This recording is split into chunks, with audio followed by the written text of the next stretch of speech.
ಸಂಸ್ಕಾರ ಕೊಡದೆ ಹೋದ್ರೆ ನಾಳೆ ನಮ್ಮ ಭವಿಷ್ಯ ಏನಾಗುತ್ತೆ ಅಂತ ಈಗಾಗಲೇ ನೀವು ಸಾಕಷ್ಟು ಕಡೆ ನೋಡ್ತಾ ಇದ್ದೀರಿ. ಮಕ್ಕಳು ಇವತ್ತು ನಿಮ್ಮನ್ನು ವೃದ್ಧಾಶ್ರಮಕ್ಕೆ ಸೇರಿಸುವಂತ ಕಾಲ ಬಂದಿದೆ. ಮಕ್ಕಳು ನಿಮ್ಮಿಂದ ದೂರ ಆಗುವಂತ ಕಾಲ ಬಂದಿದೆ.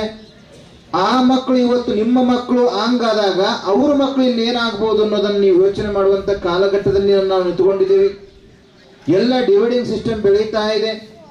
ನಾವು ಫಾರಿನ್ನವ್ರನ್ನ ನೋಡಿ ಬೈತಾ ಇದ್ವಿ, ಇವರು ಮಕ್ಕಳು ತಂದೆ ತಾಯಿ ನೋಡ್ಕೊಳೋದಿಲ್ಲ, ಇವರೆಲ್ಲ ಹೊರಗಡೆ ಹೋಗ್ತಾರೆ ಅಂತ ನಾವು ಹೇಳ್ತಾ ಇದ್ವಿ. ಅದೇ ಫಾರಿನ್ ಸಿಸ್ಟಮ್ ನಮ್ಮಲ್ಲಿ ಬಂದಾಗಿದೆ. ಯಾಕೆಂತಂದ್ರೆ ನಮ್ಮ ಭಾರತ ದೇಶದಲ್ಲಿ ಇದು ಸಂಸ್ಕಾರದ ದೇಶದಲ್ಲಿ ಆ ತರದ ಸಂಸ್ಕಾರ ಇಲ್ಲಿ ಹೊಂದಾಣಿಕೆ ಆಗೋದಿಲ್ಲ ಅಂತೀವಿ. ಒಂದು ಮಗು ಇವತ್ತು ನಾವು ಏನನ್ನ ಹಾಕ್ತೇವೆ ಅದೇ ರೀತಿ ಭಾವನೆಯನ್ನು ಬೆಳೆಸಿಕೊಂಡು ಹೋಗುತ್ತೆ. ಅದು ಖಾಲಿ ನಾವು ಆ ಮಗುವಿಗೆ ಏನೇನು ಹೇಳ್ತಾ ಹೋಗ್ತೀವಿ ಅದನ್ನೇ ಚೀಲದೊಳಗೆ ತುಂಬಿಕೊಳ್ತಾ ಹೋಗುತ್ತೆ. ಅದು ಒಳ್ಳೇದಾದ್ರೆ ಒಳ್ಳೇದನ್ನು ತುಂಬಿಕೊಳ್ಳುತ್ತೆ, ಕೆಟ್ಟ